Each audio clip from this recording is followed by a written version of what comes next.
हमारे पास यहाँ पे लिखा हुआ है कि a hawk drop its prey from a certain height. That means ये कि बेटा यहाँ पे ना कोई एक हॉक थी, इस हाइट पे एक हॉक थी, उसके पास बेटा उसने अपनी क्या कहते हैं पंजों से कह सकते हैं प्रे पकड़ा हुआ था। प्रे होता है मतलब शिकार वगैरह, उसका खाना वगैरह, ठीक है। तो उसने बेटा वहाँ से गिराया है, कहाँ पर ड्रॉप किया है, टुवर्ड्स द अर्थ कह सकते हैं, या टुवर्ड्स द लैंड आपने ड्रॉप किया है। तो देखिए यहाँ से उसने क्या किया, ये यहाँ पे यूँ करके ड्रॉप कर दिया अपना प्रे, और ड्रॉप करने के बाद डेफिनेटली वो प्रे बेटा कहाँ पर आएगा, लैंड में आके गिरेगा। ये आपके पास क्या है, लैंड, ठीक है, लैंड आ गया। अब उसके बाद बेटा जब उसने अपना प्रे को ड्रॉप किया तो थोड़ा सा टाइम लगेगा ना, ऐसा तो नहीं कि उसने जैसे ही the moment he dropped his prey तो वो एट द सेम टाइम आपके पास आके लैंड पे ड्रॉप हो जाए, ऐसा तो नहीं है ना, थोड़ा सा टाइम लगेगा। माइट भी पॉसिबल सेकंड्स लग सकते हैं, माइट भी पॉसिबल मिनट लग सकते हैं, if the height is like very too large. तो उन्होंने बेटा हमें बता दिया कि जो इक्वेशन आ रही है वो ये आ रही है, एच इज इक्वल्स टू 20, क्या थी बेटा, 20 minus 40 minus 3t square, 20 minus 40 minus 3t square. Simple ही बेटा आपको ना ये इक्वेशन ये बता रही है कि अगर आपके पास 1 सेकंड पे आपने देखना है कि उस प्रे की हाइट कितनी है तो आप t की जगह 1 पुट कर देंगे, 2 सेकंड पे देखनी है तो 2 पुट कर देंगे, एंड सो ऑन। अब पहला पार्ट ये लिखा हुआ है बेटा कि at what height above the ground does the hawk drop its prey, कि बेटा हॉक ने ग्राउंड से कितनी हाइट पे थी तो जब उसने अपना प्रे को ड्रॉप किया। अच्छा, जब तक उसके बेटा क्या कहते हैं क्लॉज कहते हैं ना मेरे पंजों को, उसके क्लॉज में बेटा जब तक प्रे था तो क्या उस टाइम तक कोई टाइम था, टाइम तो जीरो था ना उस टाइम तक, क्योंकि उसने ड्रॉप तो नहीं किया। तो जब हाइट उसकी हमने टोटल फाइंड करनी तो बेटा उस टाइम टाइम तो स्टार्ट नहीं हुआ था, टाइम क्या था हमारे पास, जीरो। तो यहाँ पे बेटा एट मैक्सिमम हाइट पे हमारे पास टाइम क्या होगा, t is equals to zero.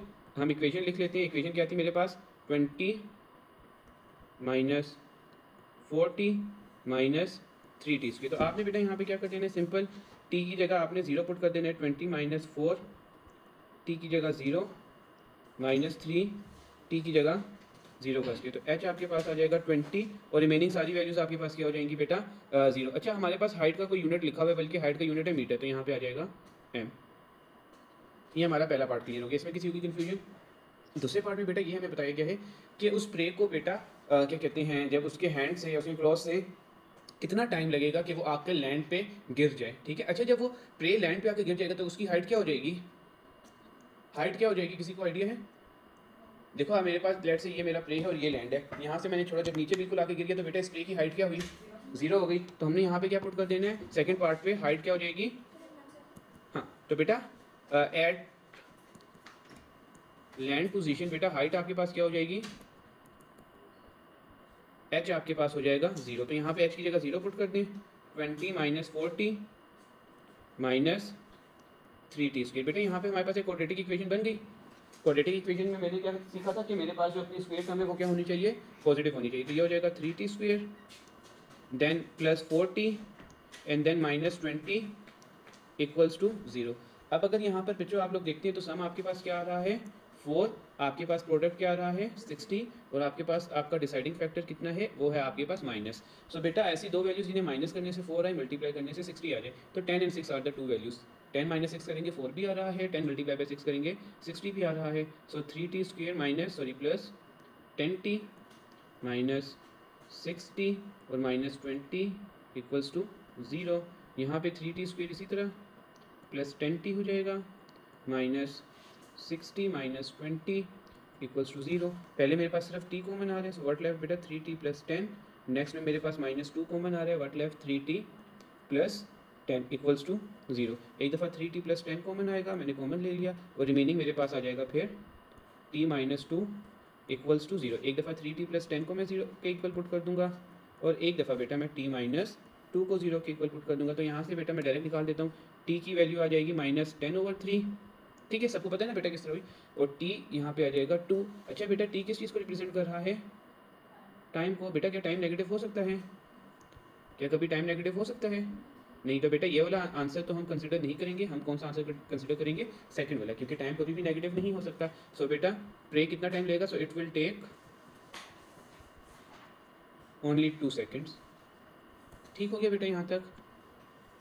Right, second question is question number 9. The variable x and y are connected by the equation. We have the equation and we have the fortunately we are given with the table as well. So what basically they are asking us beta, they are asking us on a sheet of graph paper using a scale to represent 2 centimeter in 1 unit on x axis draw the graph. अच्छा बेटा आपके पास 2 centimetre किस में चाहिए, to represent 1 unit on each axis. Each axis में means ये कि एक्स एक्सिस में भी आप 2 सेंटीमीटर का गैप रखें और वाई एक्सिस में भी आप कितने सेंटीमीटर का गैप रखें, 2 सेंटीमीटर। सबको बेटा नजर आ रहा है ना, यहाँ पे क्वेश्चन में लिखा हुआ है हमारे पास कि on a sheet of graph paper using a scale of, ये वर्ड लाइन इंपॉर्टेंट है, 2 centimetre to represent 1 unit on each axis. बेटा 2 सेंटीमीटर के बाद आपने 1, फिर 2 सेंटीमीटर के बाद 2 और फिर 2 सेंटीमीटर के बाद 3। ये बात सबको समझ लग रही है बेटा?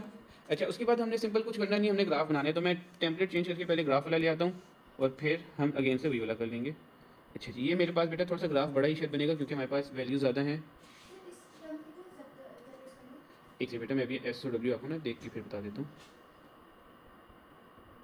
अच्छा, हमने बेटा ऑलरेडी देख चुके थे कि ये एक ब्लॉक इटसेल्फ कितने सेंटीमीटर का था, 1 सेंटीमीटर का था। तो बेटा मैं अगेन से यहाँ पे स्केल रख के फिर मैं 1 सेंटीमीटर आप लोगों को शो नहीं करवा रहा, ऑलरेडी अब आप लोगों को पता चल गया। अच्छा, 2 सेंटीमीटर टू रिप्रेजेंट 1 यूनिट, तो ये 1 आ गया, 2 3 4 5 6 7 8 तक है। अच्छा, एक्स एक्सिस में बेटा 4 तक 6 तक ही देखो, एक्स एक्सिस में क्योंकि मैक्सिमम 4 तक जा रहा था तो मैंने इसीलिए 6 तक बनाया और आगे वैसे भी जगह नहीं थी मेरे पास तो इसीलिए मैंने 6 तक बनाया। -1 -2 -3 -4 -5 और यहाँ पे -6। इसी तरह बेटा वाई एक्सिस में भी 2 सेंटीमीटर है, तो लेकिन वाई एक्सिस में मुझे थोड़ा सा बड़ा करना पड़ेगा ग्राफ। 1 2 3 4, इसी ग्राफ को मैं थोड़ा सा और लेंथी कर देता हूँ। 4 के बाद आ जाएगा मेरे पास 5 6 7 एंड यहाँ पर आ जाएगा बेटा मेरे पास 8। अच्छा, वाई वाली वैल्यूज़ बेटा नीचे भी अब मैं कर लेता हूँ, -1 -2 -3, क्योंकि बेटा y की मैक्सिमम नेगेटिव वैल्यूज आपके पास कितनी तक जा रही है, -1 तक जा रही है, तो इसलिए मैं फर्दर नहीं बना रहा। पहला पॉइंट क्या है, -2 और 8, x -2 है, y क्या है आपके पास 8, तो बेटा -2 और 8 कहाँ पर आएगा, ये देखिए -2 और 8, यहाँ पे मैं स्केल से बस आप लोगों को शो करवा देता हूँ। नजर आ गया बेटा -2 और 8 कहाँ पर आएगा, इस पॉइंट पर आएगा, नजर आ गया बेटा सबको। उसके बाद सेकंड पॉइंट है x -1 है, y किसके इक्वल है 3, सो अगेन x -1 है और y आपके पास किसके इक्वल है 3, मीन्स कौन सा पॉइंट आएगा आपके पास, ये वाला पॉइंट आ जाएगा। उसके बाद बेटा आपके पास x0 पे y भी क्या है 0, मीन्स ओरिजिन। उसके बाद x1 है तो y किसके इक्वल है -1, x1 आ गया, y क्या हो गया आपके पास -1, मीन्स ये वाला पॉइंट। फिर उसके बाद क्या बेटा x2 है तो y क्या है आपके पास 0, x2 है y 0, मीन्स ये वाला पॉइंट। उसके बाद बेटा आपके पास क्या है x3 है तो y भी किसके इक्वल है 3, मीन्स आपके पास कौन सा पॉइंट आ रहा होगा, ये वाला पॉइंट आ रहा है। x3 है y भी 3 है एंड x4 पे y किसके इक्वल है 8, मीन्स यहाँ पर आपके पास ये वाला पॉइंट बनेगा। ठीक हो गया बेटा, ये जो मैंने डॉट सा डाला ये वाला पॉइंट। अब हम इन पॉइंट्स को जल्दी से ड्रॉ कर लेते हैं। देखें, आपने ना बेटा यू टाइप की शेप बनानी, आपने इन लाइन को इन डॉट्स को बेटा स्ट्रेट लाइन से ज्वाइन नहीं करना, अदरवाइज वो तो पैराबोला टाइप बन ही नहीं रहा होता ना। ये देखो यूँ करके नीचे तक जा रहा है, यूँ, फिर आपके पास ये आपके पास एक पूरा पैराबोला बन गया। यहाँ तक कोई कन्फ्यूजन तो नहीं बेटा? अच्छा, यहाँ पे लिखा हुआ है कि बेटा value of x when y is equals to 1, जब आपके पास y 1 है तो बेटा x की वैल्यू क्या आ रही है, उसके लिए देखिए बेटा स्केल रख के देख लेता हूँ। y1 यहाँ पर होगा, y1 यहाँ पर होगा ना बेटा, ये वाली लाइन में यहाँ पे ना जरा ड्रॉ कर देता हूँ। y1 बेटा y एक्सिस में आपके पास किस तरह की लाइन बनती है, हॉरिजॉन्टल या वर्टिकल? अगर y is equals to something है तो आपके पास लाइन किस तरह की होगी, हॉरिजॉन्टल या वर्टिकल? हॉरिजॉन्टल। तो यहाँ पे पहले मैं एक लाइन ड्रॉ कर देता हूँ, ये देखें।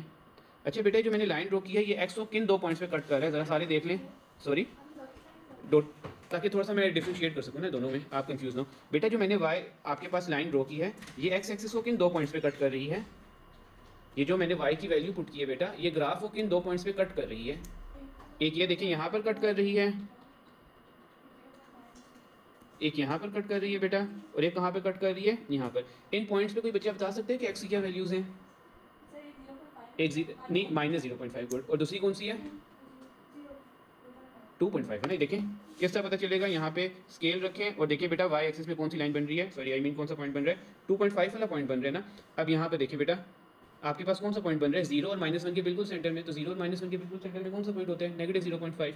एक्स की 2 वैल्यू सबको पता लगी बेटा, कौन कौन सी हैं बेटा, एक्स की 2 वैल्यू सबको पता लग गई, कौन कौन सी हैं बताइए। एक x इज इक्वल्स टू क्या है -0.5 और दूसरी आपके पास है x इज इक्वल्स टू 2.5। बेटा यहाँ तक कोई कंफ्यूजन?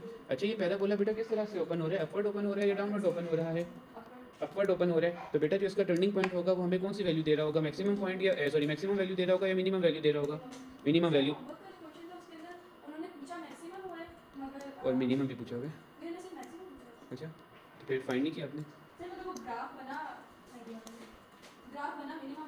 अच्छा चलो मैं भी देख के बता देता हूँ। अच्छा बेटा सेकंड देखें आप गर्ल्स, बेटा बी क्वाइट, आपके पास बी का सेकंड पार्ट है the minimum value of y. Y की मिनिमम वैल्यू कहाँ पर आ रही है बेटा? वाई की मिनिमम वैल्यू कहाँ पर आ रही है? कहाँ पर आ रही है सारे देख के बताएं। ग्राफ का टर्निंग पॉइंट कहाँ पर आ रहा है? यहाँ पर आ रहा है ना, ये देखें इस पॉइंट पे वाई की क्या वैल्यू है बेटा? इस पॉइंट पे वाई की क्या वैल्यू है? -1। तो बेटा वाई की मिनिमम वैल्यू क्या होगी आपके पास? -1। तो यहाँ पे मैं लिख लेता हूँ minimum value of y is -1। यहाँ तक कोई कंफ्यूजन किसी को? अच्छा उसके बाद लिखा हुआ है बेटा कि state the equation for the line of symmetry of the graph. बेटा जब आपके पास पैराबोला अपवर्ड ओपन होता है या डाउनवर्ड ओपन होता है, ठीक है मैं सिर्फ दो बात कर रहा हूँ, एक पैराबोला अपवर्ड ओपन हो रहा होता है या डाउनवर्ड ओपन हो रहा होता है, तो बेटा लाइन ऑफ सिमेट्री की जो इक्वेशन होगी वो हमेशा x = समथिंग होगी, ठीक है सबको याद है? लाइन ऑफ सिमेट्री बेटा पता है ना किस पॉइंट पर आपके पास आ रही होती है? किसी को याद है किस पॉइंट पर आ रही होती है? दोनों साइड बिल्कुल बीच में होती है। पॉइंट कौन सा बन रहा होता है बेटा? बोला एक्स। बेटा वो तो कोऑर्डिनेट्स होती है ना। पॉइंट कौन सा बन रहा होता है जहाँ पे लाइन ऑफ सिमेट्री बनती है? जहाँ पे आपके पास ग्राफ अपनी डायरेक्शन क्या कर रहा होता है? Change vertex. अब देखिए यहाँ पे बेटा वर्टेक्स फाइंड करना बड़ा इजी है, आपको सबको नजर आ रहा है कि यहाँ पे आपके पास चेंज कहाँ पर हो रहा है? इस पॉइंट पे। इस पॉइंट पे बेटा कोऑर्डिनेट्स क्या है आपके पास? एक्स की वैल्यू क्या है 1 और वाई की वैल्यू क्या है -1। अभी बेटा मैंने थोड़ी देर पहले आपको बताया कि जब भी आपके पास अपवर्ड ओपन हो रहा होगा पैराबोला या डाउनवर्ड ओपन हो रहा होगा पैराबोला, तो आपके पास लाइन ऑफ सिमेट्री की जो इक्वेशन बनेगी वो x = समथिंग बनेगी, ठीक है? अच्छा जब आपके पास वर्टेक्स से कोऑर्डिनेट से बेटा यहाँ पे x कोऑर्डिनेट क्या है इसका? x कोऑर्डिनेट क्या है जल्दी से देख के बताएं। x कोऑर्डिनेट क्या है? 1। तो बेटा लाइन ऑफ सिमेट्री की इक्वेशन क्या बनेगी? x = 1। लाइन ऑफ सिमेट्री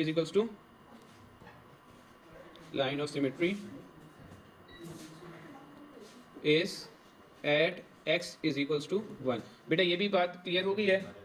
अच्छा अब आपके पास लिखा हुआ है कि by drawing an appropriate line in your graph in a solve the equation x² - 2x = x। बेटा खामोश हो जाइए, क्या कर रही है? x² - 2x = x। बेटा ये चीज़ अब आप लोगों ने खुद से सॉल्व करनी है। x² - 2x = x, ये जो चीज़ आपके पास लिखी हुई है इक्वेशन, ये चीज़ आप लोगों ने खुद से सॉल्व करनी है। ऑलराइट बेटा क्वेश्चन नंबर 11 that says कि the path of a pirate ship adventure ride at a theme park follows the shape of a parabola। Parabola type की आपकी शेप बना रही है, you better know about it। कि question 11 है। अच्छा पहला पार्ट में आपको ये कहा गया कि on a sheet of graph paper using a scale to represent 2 centimeter on x to represent 1 meter on the x axis। Means आपने जो x axis में अब डिफरेंस रखना है 2 पॉइंट्स का, वो कितने कितने सेंटीमीटर्स का रखना है? 2 सेंटीमीटर। मीन्स 2 सेंटीमीटर के बाद आप क्या लिखेंगे? 1 मीटर। फिर अगले 2 सेंटीमीटर के बाद आप क्या लिखेंगे? 2 सेंटीमीटर। और इसी तरह बेटा जो y एक्सिस में आपके पास कर रहे हैं वो 4 centimetre to represent 10 metre on y axis. यहाँ पे h एक्सिस लिखा हुआ है लेकिन h आपने कहाँ पे सिंपल शो करना है? y में। सबसे पहले तो बेटा अपना टेबल ओपन कैलकुलेटर ओपन कर लें सारे बच्चे, जिसके पास नहीं है लीव इट। आपने बेटा यहाँ पे जैसे इक्वेशन लिखनी है, मैं भी कैलकुलेटर ओपन कर लेता हूँ। सबको याद होगा बेटा किस हम करते थे? मोड पे आपने जाना है, मोड पे जाके आपने फिर किस में जाना होता था? टेबल। टेबल में यहाँ पे आपने इक्वेशन लिखी। बेटा क्वेश्चन 11 की इक्वेशन है, 11 की लिखना है जी। बेटा बताएं 1.2 x² - 12x। बेटा ये कई चीज़ भी प्लस 30 सेम ये है, ठीक है बेटा। g ऑफ x वाले फंक्शन में आपने कुछ भी नहीं लिखना। स्टार्ट कहाँ से हो रहा था? 0 से हो रहा है। एंड कहाँ पर हो रहा है आपके पास? 10 तक हो रहा है। कितने का आप स्टेप रखना चाह रहे हैं बेटा? 2 का स्टेप्स आप रखना चाह रहे हैं। तो आपके पास ये सारा ग्राफ आ गया। सिंपल इक्वल का बटन प्रेस कर देना है। चलें बेटा अब ये मुझे जिस बच्चे ने किया है जी, मैं एक सेकेंड इसकी बात कर देता हूँ जी, क्योंकि बेटा 10 तक पे बहुत ज़्यादा बड़ा आपके पास टेबल बन जाता है ना, इसलिए हमने स्टेप्स को कम कर दिए, ठीक है। अच्छा चलें मुझे जल्दी जल्दी बेटा बता दें x की वैल्यूज़ और उसके अकॉर्डिंगली y की वैल्यूज़ बताते जाएं। x की वैल्यू आपके पास सबसे पहले 0, फिर 2, फिर 4 थी, फिर 6 थी, 8 और लास्ट में क्या थी आपके पास? 10। 0 पे क्या वैल्यू आई है? सॉरी 30। 2 पे क्या आई है? 10.8। 10.8। 4 पे 1.2। 6 पे 1.2 अगेन आई है। 8 पे 10.8 एंड 10 पे 13 या 30। तो बेटा मैंने टेबल बना लिया। हमें कहा क्या गया है? आपने इसका सबसे पहले ग्राफ शो करना है। हमने क्या शो करना है बेटा? ऐसा ग्राफ शो करना है। तो यहाँ पे पहले मैं ग्रिड पेपर यहाँ पे ले आता हूँ। अच्छा ग्राफ में बेटा सबसे पहले जो देखने वाली चीज़ें वो आपके पास ये लिखा है कि on a sheet of graph paper using a scale of 2 centimetre to represent 1 unit on x axis. X axis में आपका गैप कितना होना चाहिए बेटा, 2 सेंटीमीटर का होना चाहिए, ठीक है। और इसी तरह जो आपके पास एच एक्सिस है, बेसिकली वाई एक्सिस को इन्होंने एच कहा हुआ है, उसमें आपने क्या करना है, रिप्रेजेंट 10 मीटर, आपके पास 4 सेंटीमीटर टू रिप्रेजेंट 10 मीटर, मतलब आपने वहां पे बेटा 4 सेंटीमीटर में आपने कितना गैप रखना है, 10 मीटर का, ठीक है। अब देखें यहाँ पे जल्दी से हम टेबल बना लेते हैं। एक्स एक्सिस और वाई एक्सिस बेटा जो आपको जितना उन्होंने यूनिट्स दिए हुए होते हैं उसके अकॉर्डिंगली ही आप करते हैं, अगर आप अपनी तरफ से करेंगे बेटा वो रॉन्ग होगा। एक्स एक्सिस में आपके पास 2 सेंटीमीटर टू रिप्रेजेंट 1 यूनिट। अब आपको पता था बेटा, पहले भी चेक कर चुके हैं कि यहाँ पे जो 1 ब्लॉक आपके पास आ रहा था 1 सेंटीमीटर का आ रहा था, तो यहाँ पे हम लिख लेते हैं 1 2 फिर 3 4 5 6 7 8 है, 4 5 कहाँ तक है बेटा, अच्छा 9 तक है। फिर इसे मैं थोड़ा सा छोटा करना पड़ेगा मुझे, नेगेटिव तो आपकी कोई वैल्यू नहीं है ना, अच्छा ठीक है सारे पॉजिटिव हैं, तो सिर्फ आप पॉजिटिव वाला ही ग्राफ बना लेते हैं। आपके पास बेटा वो यहाँ पे पूरा नहीं आ रहा है ना, इसलिए पूरा नहीं आ रहा था इसलिए मैंने नहीं बनाया, ठीक है। चलिए यहाँ पे बेटा अगेन से 1, यहाँ पर आपके पास 2 3 मीटर 4 5 6 7 8 देन 9 एंड देन 10।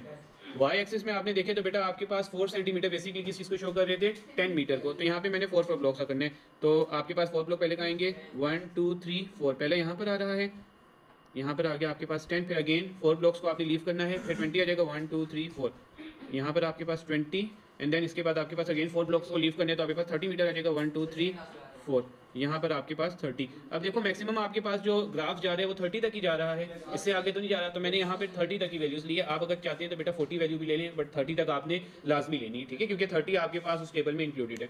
अब आपने इसे प्लॉट करना है तो बहुत ईजी है बेटा, जब आपके पास एक्स की वैल्यू 0 थी तो आपके पास एच की वैल्यू क्या है, बेसिकली एच की वैल्यू क्या आपके पास 30, तो देख लेते हैं कहाँ पर बनेगा, आपके पास इस पॉइंट पर ही बनेगा, फर्स्ट लगा लिया आपने डॉट।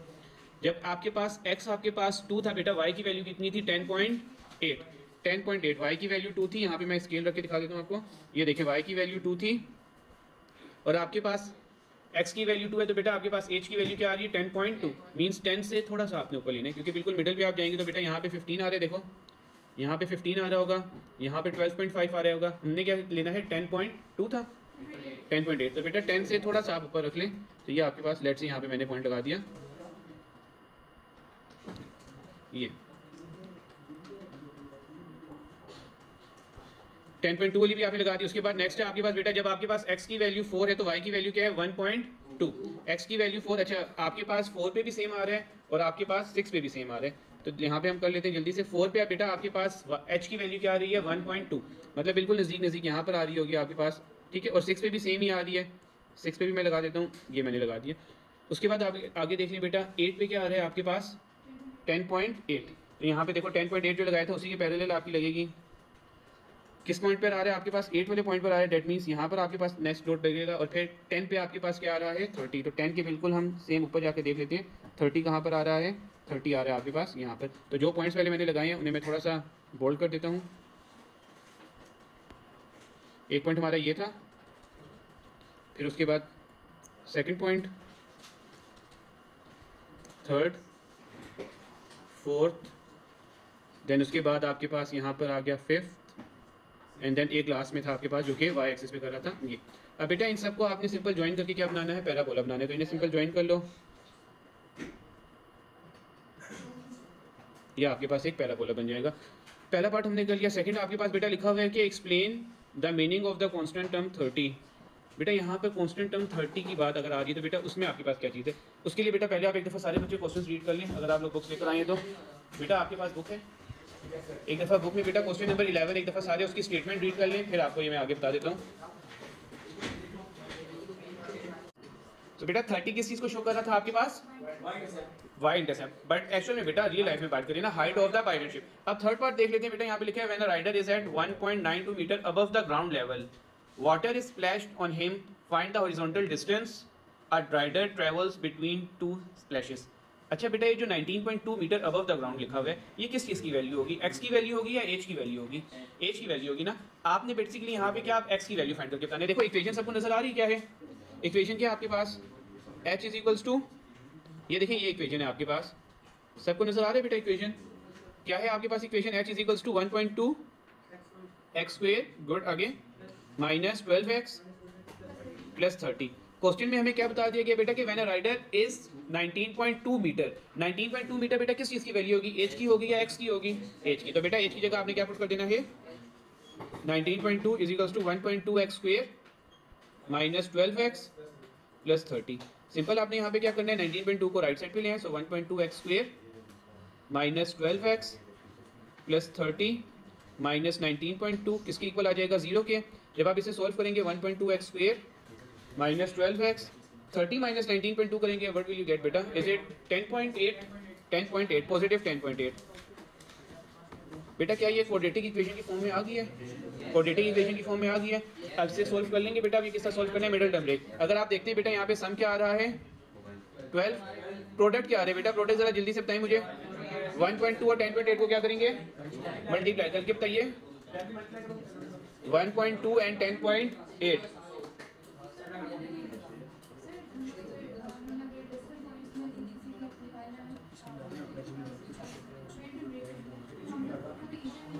इजीली ये कि बेटा आप इस डेसिमल पॉइंट को ना क्या कहते हैं, फ्रैक्शन फॉर्म में लिए, पॉइंट हटा के नीचे 10 आ जाएगा, उससे आपके पास इजी हो जाएगा थोड़ा सा।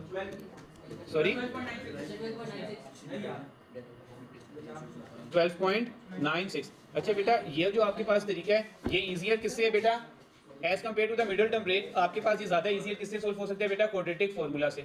ठीक है, तो यहाँ पे बेटा थोड़ी सी भी स्पेस आप लोगों ने लीव कर देनी है, जैसे हमने पिछले क्वेश्चन में भी की थी, याद है, क्योंकि क्वाड्रेटिक फार्मूला आपके पास बेटा अगली एक्सरसाइज में आप लोगों ने पढ़ना था। यहाँ तक किसी को बेटा इस क्वेश्चन में इशू